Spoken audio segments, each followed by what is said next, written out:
en 678. El asesinato de Mariano Ferreira y la detención de Pedraza. Cayó Pedraza sin llover. Exclusivo. Allanaron la casa de José Pedraza, líder de la Unión Ferroviaria, en la causa por el asesinato de Mariano Ferreira. Por fin hubo elecciones sindicales en Clarín. Clarín. Trabajadores eligieron delegados. El grupo impedía las elecciones en Artes Gráficas Rioplatense. Este proceso, aunque suene exagerado, es histórico. Nunca en la historia del Grupo Clarín, este había reinstalado a un delegado despedido. Las inundaciones en la ciudad y el agua de Macri. Basta, o sea, llegó la hora de hablar menos y hacer más. Nosotros tenemos los programas, sabemos qué es lo que hay que hacer y los vamos a empezar a hacer desde el primer día, para que lo antes posible, cuando llueva, la ciudad no se transforme en Venecia. Vengo navegando, yo estaba dentro del auto y desde Olazábal y Vuelta Obligado que vengo navegando. Cuando llueva, la ciudad no se transforme en Venecia. Olazábal y Vuelta Obligado que vengo navegando. ¿Te arrastró? Así, y acá hizo como una especie de trompo, volvió y bueno, me estacionó bastante bien dentro de todo. La Fiscalía de Quilmes desmintió a Neumann a dar explicaciones por inventar un asalto. El fiscal determinó que el robo denunciado por Nicole Neumann nunca existió y le abrió una causa por falso testimonio. Uno me golpeó el vidrio con el arma. Con armas, o sea, no vimos la arma. Con armas, o sea, no vimos la arma. Uno me golpeó el vidrio con el arma, ahí el seguridad sacó su arma y empezaron como a forcejear y en un momento se escuchó un tiro. La bala, la buscaron, no la encontraron. Buscaron impactos en alguna vivienda, no encontraron. Hoy trataremos con toda la furia de que entre. Lo que nadie pregunta. De 678, Canal 7. ¿Qué puede decir respecto de las investigaciones que involucran a Venegas, incluso a usted, con el trabajo esclavo? 23. La sombra de Duhalde detrás del trabajo esclavo. Una empresa vinculada al expresidente controla las condiciones del empleo rural en nombre del Renatre. El contrato fue digitado por el sindicalista Momo Venegas y la mesa de enlace. No he escuchado estupidez más grande. Yo sé que esto no va a salir. Mesas electorales en el exterior. Los argentinos que viven fuera del país se organizan para militar y votar. El kirchnerismo ya está organizado en México, París, Barcelona y los Estados Unidos. Impulsan la apertura de mesas para sufragar en las elecciones de 2011. Organizan ciclos de cine y aportan propuestas para los candidatos.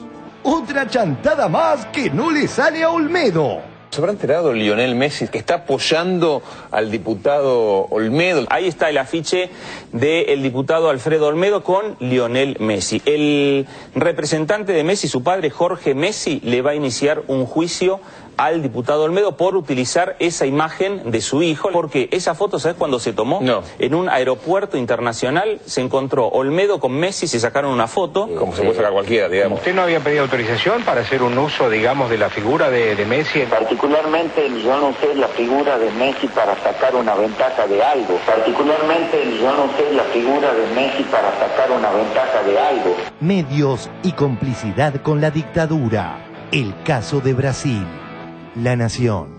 Brasil. Folha admitió que apoyó un golpe. El influyente diario brasileño Folha de Sao Paulo reconoció ayer en sus páginas haber respaldado el golpe militar de 1964, que derrocó al presidente constitucional João Goulart e instaló una dictadura que se extendió hasta 1985. ¿Cuándo confesarán lo mismo algunos hegemónicos medios que ya conocemos? Otro día de apreciables Notis 1. Argentina y la paz en Colombia. Ciudad de Buenos Aires es sede desde hoy y hasta el próximo miércoles, inclusive de un encuentro internacional por la paz en Colombia. Nosotros hemos escogido a Argentina porque Argentina en este momento representa políticamente, yo diría que la dinamización de lo que significa el quehacer de la política. Hay un ánimo, hay una posibilidad y hay una especie como una generación de opinión en algunos sectores importantes del país de que este puede ser realmente un proceso que conduzca a la paz. 2. Los charrúas como locos.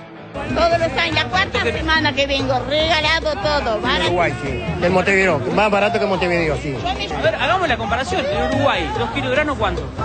En Montevideo tendrás que pagarte 20 pesos 2 kilos de grano. ¿Y acá? Y acá son más o menos 6 pesos. Bueno, que se ahorran, pagan el pasaje de vuelta. Es lógico, desde luego que sí. 3. Se amplía el espectro musical. Gran Hermano 2011. Cristian U ya tiene su propia canción. No se confundan, está jugando a full. El nuevo Gran Hermano se llama Cristian U. Aunque la casa se ponga a complotar, el voto de la gente siempre lo va a salvar.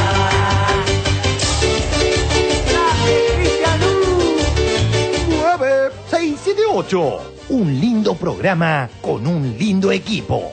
Lindo campeonato de arranque, uno me parece, ¿no? Coincido, hay 6, 7, 8 equipos que si los técnicos se animan a poner a los ofensivos juntos.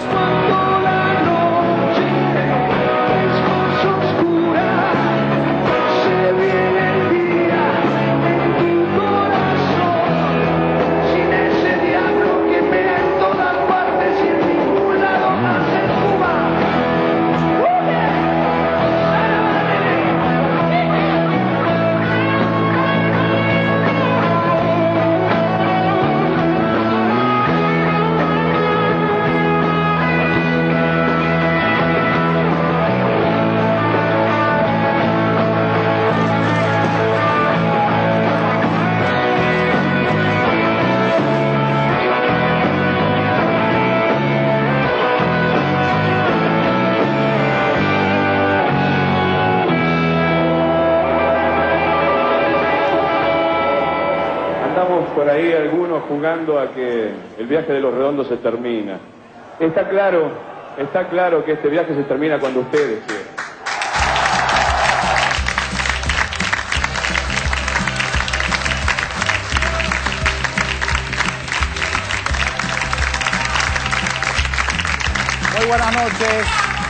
Muy buenas noches, bienvenidos a 678. Ustedes saben, los acompañamos durante 1 hora y media con este habitual resumen crítico de lo que ocurre en los medios de la República Argentina. Estimados colegas, muy buenas noches, ¿cómo están ustedes? Bien, ¿cómo le va?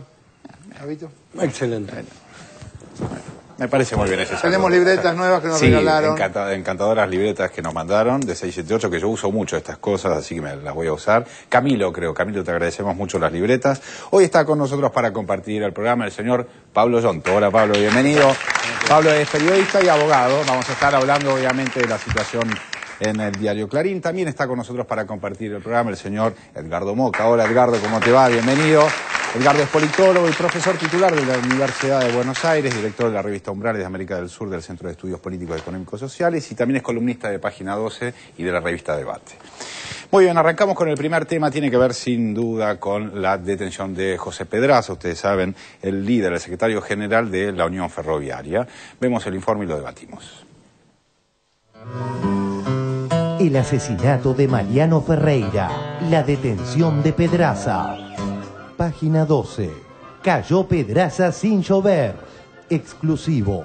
Allanaron la casa de José Pedraza, líder de la Unión Ferroviaria, en la causa por el asesinato de Mariano Ferreira. Comenzaron hace 10 días los allanamientos en oficinas del gremio y también de la Cooperativa de Trabajo Unión del Mercosur. ¿Qué hace la Cooperativa de Trabajo Unión del Mercosur? Es una de las tercerizadas utilizadas para pagar bajos salarios a los empleados ferroviarios, contratarlos fuera de los convenios colectivos y despojarlos de derechos laborales. Atribuían la propiedad y la conducción de la firma a Pedraza y su entorno familiar. Decían que el gallego Fernández habría oficiado de gerente y que Pablo Díaz se presentaba como delegado del personal. Cuando allanaron la cooperativa, los investigadores encontraron indicios de que uno de los despachos lo usaba Maximiliano Pedraza, el hijo de José Pedraza. Se llevaron así otros papeles que acreditarían que el gremio es patrón de sus trabajadores. Doble sombrero, lo que podría explicar la vocación de la Unión Ferroviaria por mantener un modelo de bajo costo que afecta a su propia gente. En este contexto, hoy fue detenido José Pedraza. El asesinato de Mariano Ferreira, la detención de Pedraza. Detención de Pedraza. El gobierno pidió dejar actuar a la justicia. el ministro de Trabajo dijo que lo mejor es no cargar de subjetividades un tema muy delicado y afirmó que la detención era una posibilidad. Además, afirmó que corresponde dejar actuar a la justicia. Por Horacio Verbitsky, Máximo, que durante más de 20 horas no se separó de su madre en la Capilla Ardiente, se estremeció con un recuerdo al abrazar a un compañero en Río Gallegos. Al matar a ese pibe en Constitución, también mataron a mi viejo. Estaba indignado. Todos esos tipos tienen que ir en cana. Musitó. Hace poco, 2 o 3 días, cuando mataron a este militante Mariano Ferreira, y fue Kirchner el que dijo... no vamos a parar hasta encontrar los autores intelectuales. Estoy tremendamente acongojado, como expresidente de la Nación, como un argentino, como un militante político. El gobierno, todas las instituciones en general, no solo el gobierno, tienen que trabajar todos fuertemente para que los autores intelectuales, escúcheme bien, los autores intelectuales y materiales de este hecho sean severamente castigados. Estamos hablando con el hermano de Mariano. Esperaban que se desencadenara este episodio, ¿verdad? Por supuesto que en el fondo estábamos esperando algo así. La justicia iba trabajando con seriedad y ratificando paso a paso la dirección que nosotros creíamos que tenía que tener esta causa. Es un poco aliviador el día de hoy. No puedo decir que esté festejando esto, pero dentro de ello siento alegría por lo que pasó y, bueno, esperanza.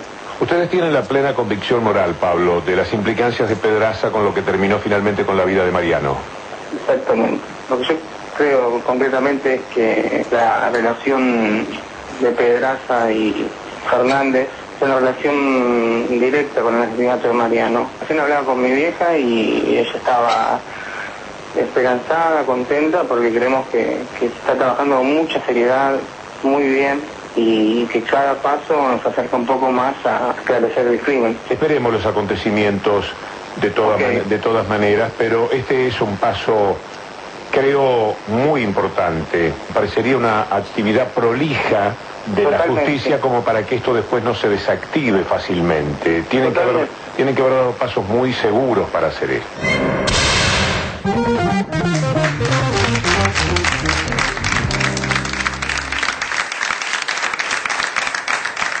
Muy bien, bueno, hay que sumar también a la información del informe la respuesta que hubo en el día de hoy con un paro general planteado por la Unión Ferroviaria, la conciliación obligatoria que planteó el gobierno sobre la tarde. Finalmente esta conciliación obligatoria fue acatada hace unos pocos minutos después de que se haya hecho un plan de emergencia por parte de la Secretaría de Transporte de aportar alrededor de 200 colectivos para que la gente pueda trasladarse de Constitución, porque Constitución estaba cerrada, digamos, en el marco de esta situación, planteada en defensa de un tipo como José Pedraza, que está acusado en este caso, por lo menos está, digamos, con esta intención lo llama el juez, de estar implicado en el asesinato de Mariano Ferreira. No es menor la causa. ¿Cómo lo estás viendo, Pablo? Creo que el hecho que ocurrió hoy es por ahí la confirmación de 3 aspectos. Primero, que la justicia puede ir no solo contra autores materiales en estos delitos o en cualquier otro tipo de delitos, sino contra lo que se conoce como los autores mediatos, es decir, el hombre que está detrás del escritorio, el que no tiene acción directa, pero que la justicia debe investigar siempre hacia arriba para ver lo que Kirchner llamaba autores intelectuales y que se los conoce como los que pueden ser los autores mediatos. Veremos si es el caso de Pedraza, ¿no? Yo hoy me preguntaban sobre la causa, dije, bueno, la causa no la conozco en detalle, pero sí sé que en el derecho penal hay que esperar hasta el momento de la condena. Estamos en la etapa de la instrucción, hay que ver si lo indagan, lo procesan, y luego cuando llegue el momento del juicio si es condenado o no. O sea, hay que esperar, pero es una primera confirmación. Se puede ir contra los autores mediatos, los que están arriba. Segundo, la confirmación de que cuando un juez o una jueza, un fiscal, realmente se toma en serio el trabajo, la Argentina puede volver a confiar en la justicia. Y esto está bueno que esté pasando en estos últimos años en la Argentina. La justicia venía en los últimos puestos del ranking de credibilidad en la Argentina hace 10 años, 12 años. Está bueno que la gente tenga esperanza de nuevo. Hay que hacer una gran limpieza todavía en la justicia, pero digo, aparecen caras nuevas, aparecen jueces nuevos y esto da esperanza. Y lo tercero, una de las cosas que se empezó a discutir en estos últimos meses, ¿no? La cuestión sindical, que la gente empiece a discutir el modelo de sindicato que quiere, el modelo de sindicalista. Hoy escuchaba a muchísima gente hablando, mi familia en el barrio, etcétera. ¿Viste dónde vivía Pedraza? ¿Viste dónde lo detuvieron? ¿No? Esta cosa del sindicalista en Puerto Madero, etcétera, que es un modelo sindical contra, bueno, lo que seguramente se discutirá en los bloques siguientes, los sindicalistas de base, ¿no? Lo que están dando la pelea en la fábrica, ganando lo mismo que los obreros, etcétera, y que no están viviendo en Puerto Madero como otros. ¿Cómo ves esa discusión, Edgardo, justamente, que está planteando Pablo? Me parece muy interesante lo que plantea Pablo. Me parece que hay dos planos, y cuando el gobierno, el ministro de Trabajo, habla de moderar las subjetividades, está atendiendo un plano que es inevitable en un año electoral. Cualquier acontecimiento, hasta los más terribles, como es el asesinato de Mariano Ferreira, es sometido a la lógica del enfrentamiento electoral. Es decir, es ubicado o no en los primeros planos de la publicidad mediática o no, según sea a favor de quien se suponga que juega el caso o no. Y hay otro plano importantísimo, que es el que mencionaba Pablo al final. El tema de que se está abriendo un debate no para la coyuntura, sino de muy largo plazo sobre el movimiento sindical, sobre el movimiento obrero. Y yo creo que en esto también hay que ser cuidadosos, en el sentido de no creer que la renovación del movimiento sindical viene de la mano de aquellos que en realidad querrían que el movimiento sindical no exista, o exista en su expresión más pobre, digamos, en su expresión más estéril, ¿no? Hay muchos países, Argentina es uno de los países con más tradición y más organización del movimiento obrero. Por supuesto que ese peso, ese volumen político que adquirió el movimiento obrero, especialmente desde los 40, da lugar a estas cosas, da lugar a que haya más de un sindicalismo, que sindicalismo se pueda entender los Pedraza que viven a todo trapo en Puerto Madero, y también los militantes sindicales de base, y no solo de base, porque hay una dirigencia intermedia nueva y que además está muy motivada por los cambios políticos, que yo creo que estamos en un momento que se puede apostar y trabajar para una renovación profunda del movimiento sindical, en el sentido no de debilitarlo, sino justamente de fortalecer. A ver, Nora. No, Pedraza me parece que es uno de los personajes paradigmáticos del sindicalismo más cuestionable en la Argentina, ¿no? Fue un sindicalista que mutó de la izquierda, se transformó en hipermenemista, bancó y legitimó todo el proceso de entrega del patrimonio público en la Argentina, y después usufructuó eso a través de empresas vinculadas al sector que supuestamente tenía que representar, defendiendo a los trabajadores. Y en el caso concreto de la causa por la cual ahora está preso, lo que hasta ahora la instrucción tiene, según surge de la causa, es que son llamadas cruzadas entre el gallego Fernández, que era su mano derecha, que estaba en el sindicato con Pedraza y comunicándose con Pablo Díaz, que es uno de los detenidos, ya junto con Cristian Favale, que estaba ahí en la patota que terminó con la vida de Mariano Ferreira. Y Fernández también está detenido. Claro, Gallego Fernández también fue detenido en la madrugada de hoy. Y lo que también queda claro es cómo esta cooperativa, que también sintetizaba la información que salió hoy en Página 12, que una nota que escribió Irina Hauser, la cooperativa esta Unión del Mercosur, que tenía 200 de los 1.500 tercerizados del ROCA, y que fue lo que motivó el reclamo de los tercerizados, donde participó el Partido Obrero, y Mariano Ferreira, como militante del Partido Obrero, acompañaba esta lucha. Esta cooperativa está presidida por el secretario de Comunicación de la Unión Ferroviaria, el presidente, un tal Raúl Castellano. El vicepresidente es Antonio Mataraza, que es el secretario de Finanzas de la Unión Ferroviaria. El secretario también es integrante de la comisión directiva de la Unión Ferroviaria. Era de la Unión Ferroviaria, digamos, no cabe duda. No sé, si tiene alas, pluma y hace es un pato. Exactamente. Es la Unión Ferroviaria Sociedad Anónima. Bueno, ese es el tema. Y casualmente la patota de la Unión Ferroviaria lo que quería, supuestamente, era evitar la protesta de los tercerizados, que lo que quieren es tener las mismas condiciones laborales que los representados por la Unión Ferroviaria. Es decir, que explotan a los mismos trabajadores que tendrían que representar. Eso es un dato realmente llamativo. Este es el modelo sindical que realmente genera repudio para todos los que creemos en la actividad sindical como la defensa de los derechos de los trabajadores, y es lo que queda en evidencia y lo que necesita ser debatido. Creo que este caso es paradigmático en ese sentido, ¿no? ¿Barra? Me impresionó porque desde ahora, viendo con Pedraza preso, las declaraciones de Kirchner siendo tan claras y contundentes y estando tan, se lo veía enojado, y en ese momento presidente del Partido Justicialista, no fue nada poco lo que dijo, y sobre todo viendo las consecuencias hasta acá, creo que estaba hablando muy en serio, ¿no? Por otro lado, me parece que lo del paro de hoy es muy grave, porque Pedraza no es un preso político. Es gravísimo. Es súper grave que no sé cómo funcionará eso hacia abajo en la línea del armado sindical, de los representantes, los delegados.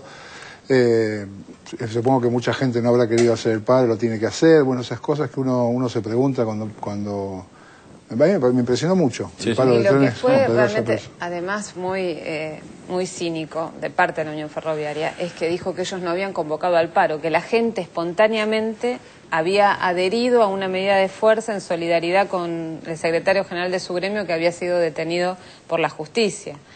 No es exactamente un sindicato donde la asamblea sea lo que prime la Unión Ferroviaria, ¿no? Me parece que... Y después la conciliación del Ministerio de Trabajo puso en evidencia que había una decisión sindical que venía desde arriba, ¿no? Está claro, vamos a cambiar de temas en este caso, las inundaciones en Capital Federal, porque ustedes saben, hubo un tormentón, parece, el sábado a la noche, hubo poca repercusión y Duro de Domar consiguió un hallazgo muy interesante sobre el tema, lo vemos. Las inundaciones en la ciudad. Macri hace agua, qué chiste obvio, ¿no? Y un excelente hallazgo de Duro de Domar. Arranquemos con el hallazgo de nuestros primos hermanos de Duro de Domar. En un reciente spot del PRO y con relación a las inundaciones, Macri saluda a una vecina que no se llama María, sino Mirta, y le pide que tenga paciencia. Esta ciudadana fue luego entrevistada por Duro de Domar, y miren lo que declaró. Hace 3 años te dijimos que el problema de las inundaciones requería de un plan a largo plazo. Hoy, 3 años después, ya implementamos casi el 80% del plan hidráulico, la obra pública más importante de los últimos 70 años. Pero tenemos que pedirte un poquito más de paciencia, porque la solución definitiva va a llegar a fin de 2011. Ante la alta probabilidad de lluvias en esta época, estamos tomando todas las precauciones para minimizar el impacto del agua en los barrios. ¿Cómo le va? ¿Sabe que tengo como un déjà vu? Me dio la mano recién, así sentí como que esta imagen ya la había visto. ¿Puede ser? Sí, seguro. Mirta, ¿usted estuvo en el spot del PRO? Así es. ¿A quién le hizo acordar? Dígame. Sí, se da Macri. Más joven, pero Macri. ¿A usted también se le inundó? Sí, parte del fondo, se inundó un poco la casa, sí, no.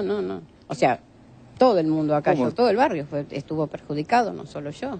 Pero usted está junto con Macri pidiendo un poquito más de paciencia.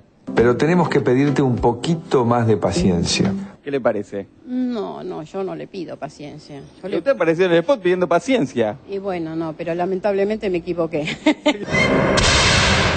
Las inundaciones en la ciudad. Basta, o sea, llegó la hora de hablar menos y hacer más.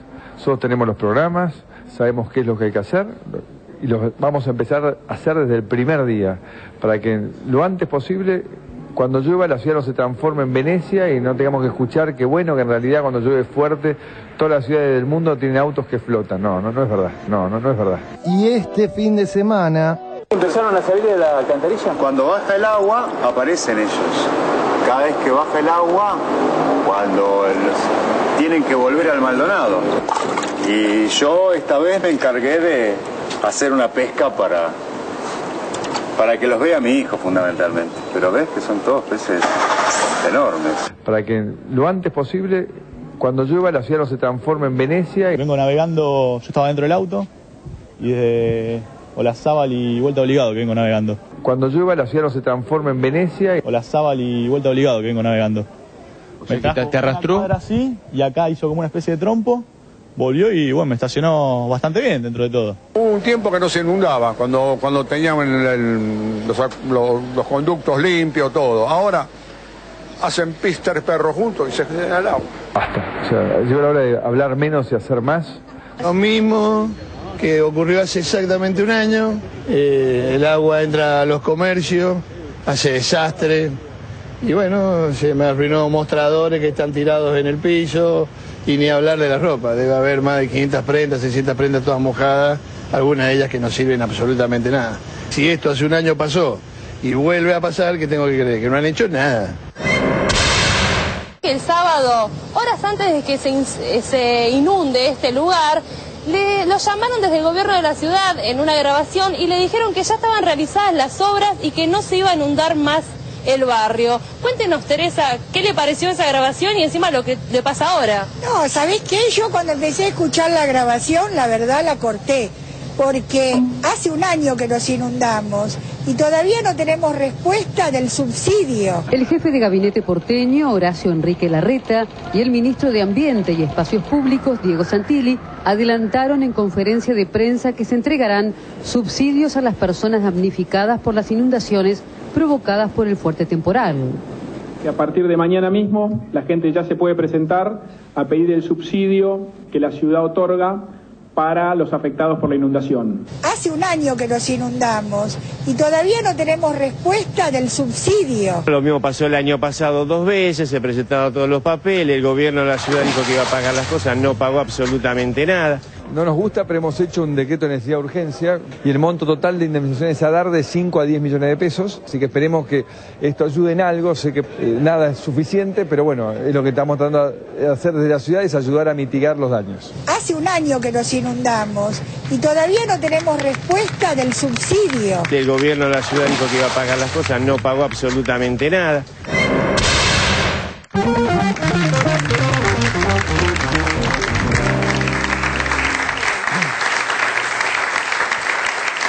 Bueno, muy bien. Situación repetida, figurita repetida en la ciudad de Buenos Aires. A ver, ¿qué opinas, Pablo? Tengo preguntas, pero prefiero no hacerlas. Será el año de la autocrítica, porque la señora dijo que se había equivocado. El Diario de Brasil, que dice que hicieron un golpe, después de tantos años, lo reconoce. Por ahí si la gente, o mucha gente que lo votó a Macri, hace esta autocrítica, digo, y empieza a tomar conciencia de lo que hay que construir como ciudadano y lo que hay que preocuparse por dar una pelea en todos los terrenos, también en el electoral, para no creerle más a estos mentirosos eternos y que han engañado durante décadas a la Argentina, ¿no? Hablo de Macri. A mí me llama la atención, y lo que más preocupante del video es que Macri prometió algo que no podía resolver o que no estaba lo suficientemente informado para resolver. Pero sentí un dejo en el informe de un tono burlón, como recalcando en lo que falló Macri, que es lo que perdemos todos. Y la verdad que no me parece. Eso es lo que me molesta un poco del informe. El hecho de el tono burlón, ir a ver a la señora y medio que reírnos de lo que pasó. Hay un montón de gente que sufrió muchísimo con esto de la inundación, con el agua, que perdió mucho dinero, que se le complicó la vida, y es lo que no me parece el informe. Me parece sí que muestra que Macri prometió algo que no pudo cumplir o que no sabía cómo hacerlo, y total las palabras se las lleva el viento. Bueno, su promesa es que a fines del 2011 está terminada la obra, eso por lo menos sí, pero están parados. No, él dice que ya se terminó el 80% del plan hidráulico, con lo cual tendría que haber un 80% menos de problema. Sí. Y por otro lado dice que hablar menos y hacer más. Bueno, por lo menos que hable menos. Claro. Le pedimos acá. Hacer más es muy complicado, hablar menos no es tan difícil. El 80% no es traducible en que, el 80% tiene que estar hecho, porque el 20% puede ser que lo que falte para que simplemente todo y que funcione. No estoy saliendo en defensa de Macri. No. Digo que lo que dijo hasta ahí lo ampara. Digo, a mí lo que me molestó un poco es el tono burlón del informe, como, mirá, falló Macri y perdimos todo, me parece que es lo que pasa. Yo encuentro un tratamiento muy distinto de parte de la prensa respecto de este episodio, inclusive respecto del episodio de febrero del 2010, sobre todo del episodio de febrero del 2001, cuando era Ibarra, en ese momento jefe de gobierno porteño.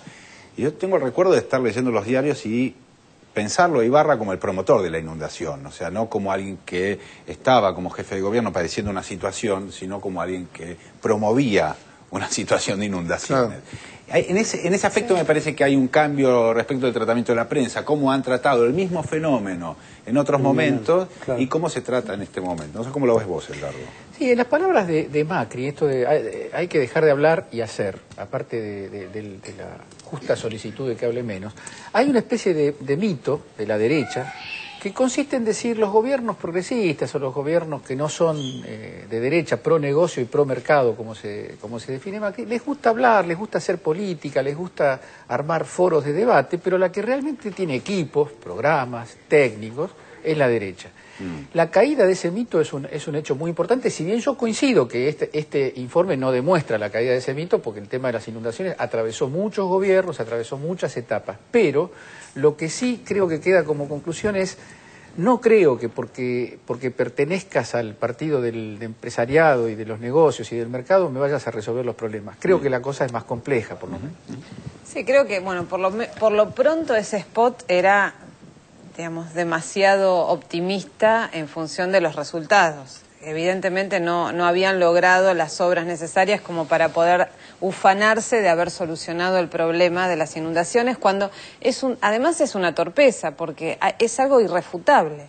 Las inundaciones se producen y no hay forma de taparlas. No, claro. La verdad, digamos, la gente te va a salir a insultar si le estuviste diciendo algo que no cumpliste, si les prometiste subsidios que no les pagaste, esto es así.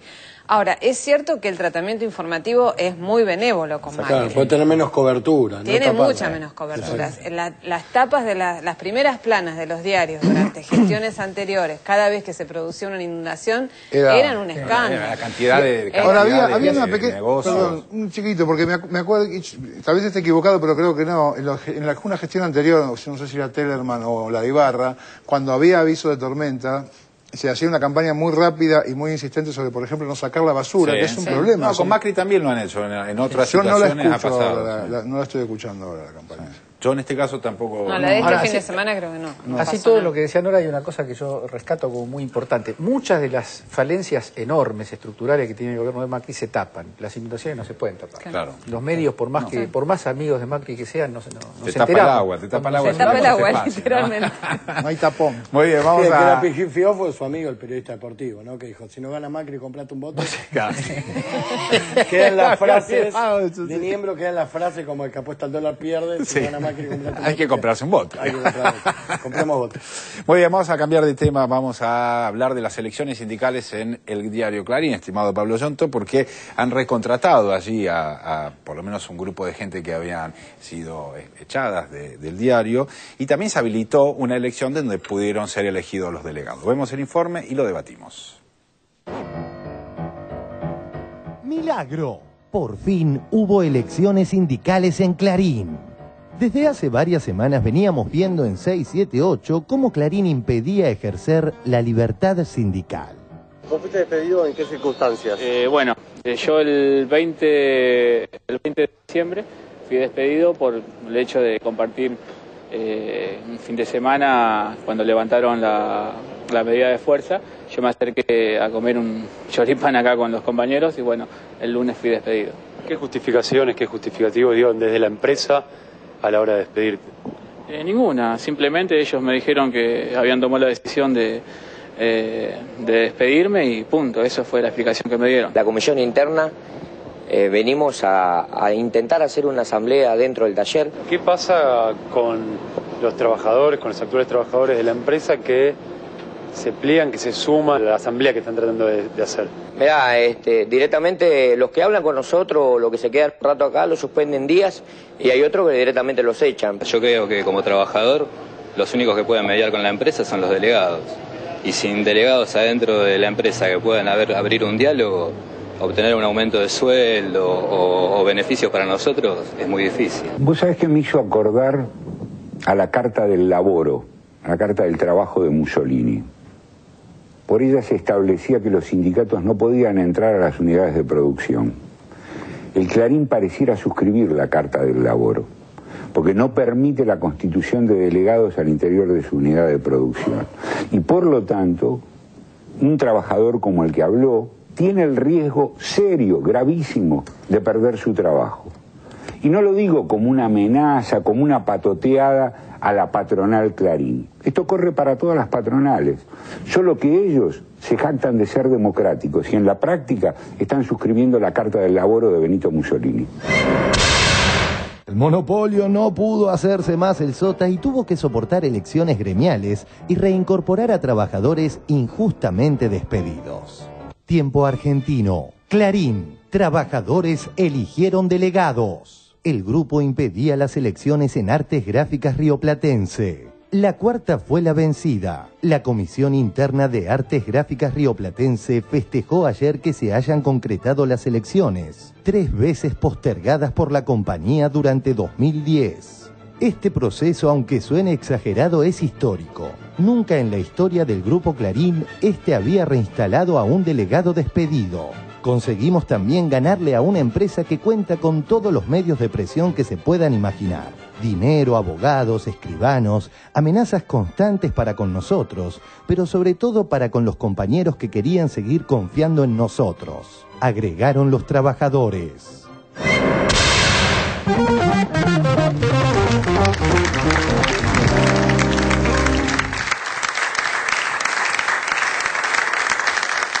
Muy bien, me están contando de producción que mañana va a estar con nosotros Luis Sirí y también otros que han ganado las elecciones para delegados en Clarín. A ver, Pablo, ¿qué vistes? No, creo que hay muchas cosas para aclarar del informe, porque, bueno, primero, se trata de una de las empresas de Clarín, Arte Gráfico Rioplatense, que es la empresa que imprime las revistas. Todas las revistas de Clarín, Viva, Genio, etcétera, es una planta gráfica, sobre todo obreros gráficos que trabajan ahí. No es el diario Clarín, que sigue sin tener delegados desde hace 10 años y 4 meses, y hay prohibición de asamblea, etcétera. O sea, la empresa más grande del Grupo Clarín, que es el diario Clarín, ahí sigue la persecución y no hay delegados. Y además, bueno, supongo que mañana Siri y los compañeros lo van a aclarar mejor. Tengo entendido, por lo que hablé con ellos, que Clarín también impidió en esta elección que entrara a la urna a la empresa. Tuvieron que llevar un tráiler, ponerlo afuera de la empresa, acoplar ahí, hacer una especie de cuarto oscuro, y los trabajadores tenían que votar afuera. La empresa se dio toda una campaña con una lista de la patronal, comprando gente y con mucho de corrupción, que seguramente lo contarán los compañeros mañana. Armó una lista patronal y compitió contra la lista de los trabajadores y de los delegados despedidos. Esos delegados no volvieron a entrar, o sea, siguen afuera, y sin embargo ganó esa lista, o sea, ganó la lista de los trabajadores despedidos hace tiempo en Arte Gráfico Rioplatense. Característica muy parecida a lo que pasó en Clarín, que durante años, bueno, no me dejaban entrar a mí como delegado, los compañeros me seguían eligiendo pese a que yo estaba afuera, en un gesto enorme de ellos, pero que marcaba un poco la desesperación del trabajador, ¿no? Que tiene que elegir delegados que no pueden entrar a la empresa, por lo tanto la actividad sindical queda casi muerta. Ahora, ¿Siri no puede entrar a la empresa? Siri no puede entrar. O sea, ganó, pero la empresa no lo reconoce. La empresa, ¿qué es lo que ha hecho en Canal 13 ahora? Ahora en Canal 13 con 2 delegados que también ganaron la elección, no los deja entrar, los despidió. En Arte Gráfico Rioplatense y en Clarín, digamos, se reproduce el tema. Pero entonces estábamos desbordando optimismo nosotros, estábamos jugando una cosa... Sí, que yo sepa, Clarín no ha reincorporado nunca ¿Se puede a un editar delegado, esto? pero ¿Podemos editar? Pero veamos... Sí, que lo edite Yonto mejor, que lo edite Yonto directamente. Es como votar un presidente que gane y que vive en Uruguay, ¿viste? No puede haber una cosa... Ahora, pero entonces, ¿qué es esto? ¿Para qué sirve eso? Bueno, ahora vamos a ver qué se puede hacer desde la justicia laboral y desde el Ministerio de Trabajo para que estos delegados puedan entrar. Supongo que va a haber un intento por parte de los delegados de plantear ante la justicia para que la justicia dé una orden a Clarín. Aclaro igual, del año 91 en adelante, todas las órdenes judiciales contra Clarín, ordenándole que reincorpore delegados, no fueron acatadas por el diario. Y acá vuelvo al tema de la justicia. Como ningún juez hasta ahora se anima a iniciar a llevar adelante una causa por desobediencia, por desacato judicial a algún directivo de Clarín, entonces la empresa dice yo no acato la orden, y como nadie se anima a denunciarlo penalmente, Clarín avanza. Una pregunta más para ya que estamos yéndonos para abajo, no, sigamos. Calú lo despidieron finalmente, porque cuando estaba esa nota él era empleado de Artes Gráficas. No lo sé, sé que hubo despedidos, delegados despedidos, bueno, ahí aparece uno, que por sumarse al apoyo a los delegados que estaban afuera, el delegado estaba adentro, apoyó, lo echaron, claro. Él está despedido, del Calou no sabemos. Claro, no, eso no lo sé. En fin, bueno, vamos a dejarlo acá y vamos a ir viendo igual, cómo evoluciona. Igual fue un avance que se hiciera esta elección, aunque sea afuera. No trates de recuperar, ya nos tiraste la estábamos con optimismo. La verdad que es un triunfo que una lista por supuesto, conformada por delegados que no pueden entrar haya tenido el reconocimiento de la mayoría de los trabajadores que quedan adentro, por supuesto. Sí, queda más en evidencia todavía la posición de la empresa. empresa. Compitió una lista de delegados antipatronales, es decir, pero no por ser antipatronales porque sí, sino porque reclaman los derechos de los trabajadores, contra una lista armada por la patronal, armada por jefes, y bueno, estos detalles Siri mañana se los va a contar. Ahora, el Ministerio de Trabajo reconoció estas elecciones, ¿cómo fue el proceso? Sí, la elección fue supervisada como corresponde por el sindicato y bueno, obviamente que el Ministerio tiene que convalidar lo que el sindicato ha realizado, que es una elección de delegados con el visto, digamos, con el ok, el visto bueno del sindicato. Muy bien, vamos a cambiar de tema. Ustedes saben que la Fiscalía de Quilmes desmintió, literalmente, desmintió el robo a Nicole Neumann. ¿Ustedes se acuerdan que Nicole Neumann el año pasado denunció que fue a Quilmes a un boliche a hacer una presentación y que cuando estaba por llegar al boliche, ahí apenas había bajado de la autopista, se acercó un tipo con un arma, o no se sabía si tiene un arma, o tiraron un tiro, o no se sabía si había un tiro? Había una serie de confusiones que permitieron, habilitaron mucho del relato en contra de la inseguridad en la República Argentina. Vemos el informe, dale. El supuesto asalto a Nicole Neumann. La Fiscalía de Quilmes la desmintió. Procesarían a Nicole Neumann por falso testimonio. Acusan a la modelo por su denuncia de intento de robo en Quilmes en abril del año pasado. Página 12. A dar explicaciones por inventar un asalto. El fiscal determinó que el robo denunciado por Nicole Neumann nunca existió y le abrió una causa por falso testimonio. Bueno, Nicole Neumann sufrió un intento de asalto en el partido de Quilmes. Uno me golpeó el vidrio con el arma.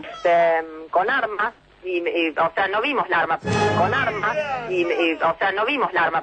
Uno me golpeó el vidrio con el arma, ahí el seguridad sacó su arma y empezaron como a forcejear y en un momento se escuchó un tiro. La bala, la buscaron, no la encontraron. Buscaron impactos en alguna vivienda, no encontraron. Buscaron roces de bala en la calle, en paredes, no encontraron. La verdad que fue terrible. Hoy tenés que tener suerte que no te pase algo cuando salís a la calle, porque es así. No es como antes, no sabes la mala suerte que tuve, me robaron. No, hoy tenés que tener suerte para que no te pase algo. Todos los vecinos de esa zona declararon, ¿saben lo que dijeron? No escucharon un tiro, no escucharon una aceleración. Por el horario hay una vecina que incluso dijo haber estado afuera de su casa y que no vio nada. No vio nada. ¿Estás pensando en irte del país, Nicole? La verdad me encantaría, la verdad que en este momento estoy deseando más que nunca que le salga una oferta a Fabián para otro país, la verdad, ojalá. El fiscal comprobó que todo fue una excusa para justificar la ausencia en un desfile y cerró la causa.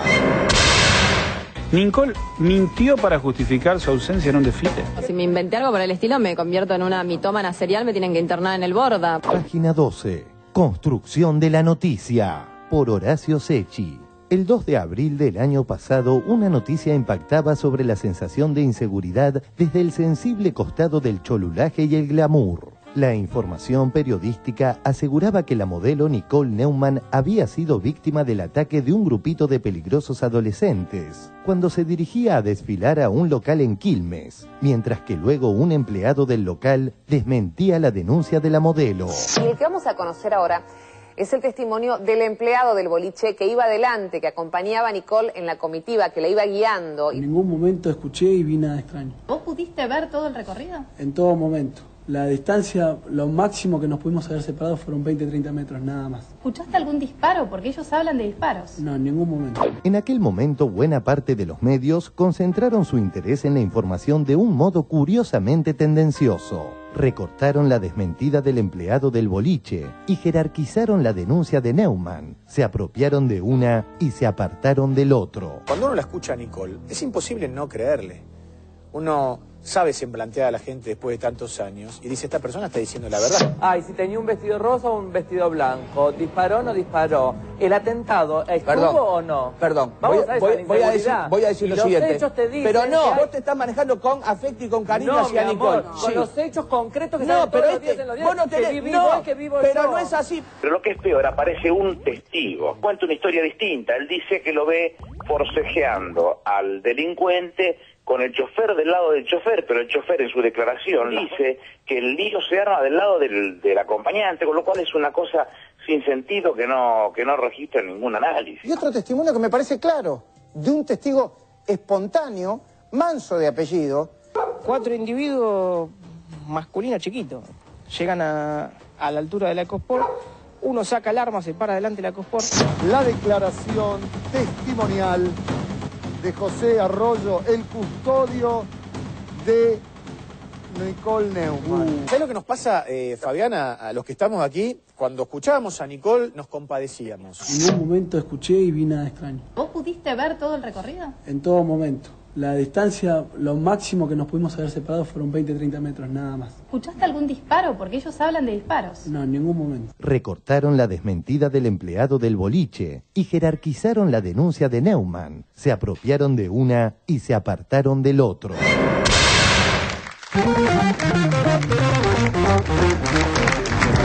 Bueno, el testimonio que escuchábamos de ese chico grandote es en realidad un custodio del boliche que la va a buscar a Nicole Neumann en el momento en el que ella dice estoy cerca ya y la acompaña durante un gran tramo, digamos, hasta que el momento en que aparece este falso robo. Quiero preguntarte, Edgardo, a ver, ¿qué pensás? ¿Por qué pasa esta cosa tan rara de que los medios le creen a una modelo y no le creen a un juez? ¿Cuál es el problema que hay ahí? Me hago una pregunta antes que eso. A mí no me convence mucho la idea de que el invento fue motivado por la necesidad de explicar que no iba a tal o cual lugar. Porque cada uno de nosotros ha tenido que explicar, no voy a tal lugar porque me surgió un dolor de cabeza. Es decir. Ahora, ¿por qué un asalto?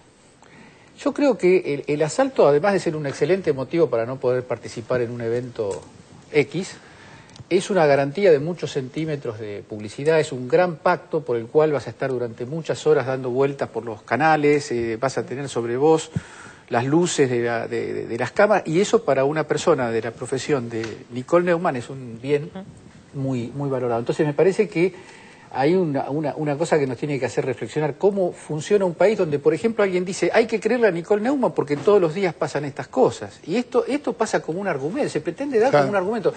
El testimonio, yo creo que tiene razón Nicole Neumann porque todo el mundo ve la televisión y sabe que hay asaltos y violencia. Entonces me parece que estamos creando, o se está creando desde los medios concentrados, una especie de estado de opinión que por supuesto con estas cosas además se va debilitando, y esto es realmente lo nuevo, es eso. En otro momento difícilmente nos hubiéramos enterado. Yo creo que en otro momento difícilmente hubiera llegado a los estrados judiciales el falso testimonio de Nicole Neumann. Ahora hay otra sensibilidad.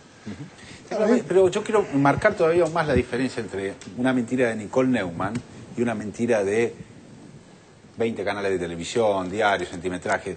Ahí es donde me parece que hay una diferencia. Porque que Nicole Neumann mienta, bueno, tendrá su instancia judicial, qué sé yo, etcétera, etcétera. Ahora, pero que todos los medios de comunicación hayan entrado en un dispositivo mentiroso de una modelo, eso sí me llama la atención. Lo que pasa es que ese dispositivo era absolutamente funcional al discurso que esos medios querían imponer en ese momento. Me parece que si uno...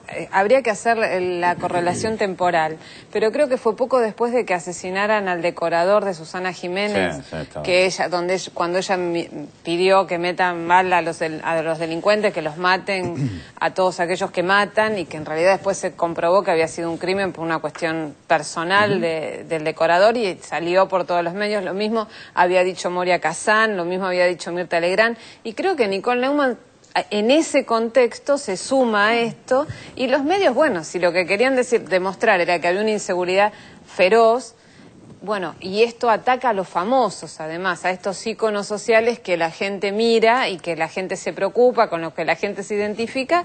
Bueno, el testimonio de esta modelo, que además de esa forma trataba de evitar el pago de un juicio, de una indemnización, porque en realidad la excusa era esta para decir, bueno, si no cumplía con el contrato iba a tener que pagar, y evidentemente, bueno, dijo, bueno, hay tanta inseguridad que ¿cómo no me van a creer a mí? Sí, igual iba a tener que ver, era una presentación en un boliche, ¿no? Que Lo que tenía que volver era la plata que iba a haber cobrado el anticipo, que no lo quiso soltar. Muy miserable. Muy miserable porque no... Claro. No sé, para la gente que está escuchando, pues les puede parecer mucha plata, pero realmente no creo que se haya sido cobrado mucha plata Nicole Neumann por hacer acto de presencia en un boliche. A ver, Barra. Y necesito un abogado yo antes de plantear lo mío. Tengo uno. Te lo presento a John. No, es liviano, es un caso. Hay una figura, tengo entendido que hay una figura legal que es promover la conmoción social, de promover el estado de... ¿No? ¿No es así? Para Nicole. Existe, digamos, hay una figura que está penado que uno se dedique a provocar un humor en la ciudadanía, en el pueblo, en función de una mentira, de miedos, de cosas, de que vienen armas, porque eso me hizo acordar a Lelita Carrió, la diputada Carrió, cuando dijo, vienen, ojo que va a haber gente armada cuando vengan con los tractores, o al senador Gerardo Morales, cuando dijo hay guerrilla que la tiene, la maneja Milagro Sala. Y nada de esto tiene ningún tipo de... O sea, uno puede generar estas cosas que son muy promovidas con los medios y después no tenés ningún problema, con lo cual me parece de una gratuidad no muy injusta. Acá habrá que ver si la figura de muchos de los que han declarado en esta causa es falso testimonio y si hay falsa denuncia, pero no, hasta ahí. Hasta ahí. Sí se puede. Yo creo que no se puede. Digamos, creo que está en la ley contemplado esto de inyectar en la sociedad temores para provocar un estado de conmoción. Pero hay canales que tenés que cerrar, si es así. Yo quiero avisar... Bueno, se les puede decir, pórtense mejor, a lo mejor. Yo quiero avisar que me van a afanar el viernes, ¿El viernes? Sí, no voy a poder venir, me van a afanar. Tenemos el mismo problema porque a mí también me van a afanar. Sí, nos afanan todos. Veníamos juntos. Sí, vamos al corte, ya volvemos, dale. Falto yo. Arriesga y vuela hasta donde quieras. Entrega y vuela hasta donde sea. Despega y vuela. Vas a ver que llegas. Cambiar es cosa de uno mismo cuando el corazón despega y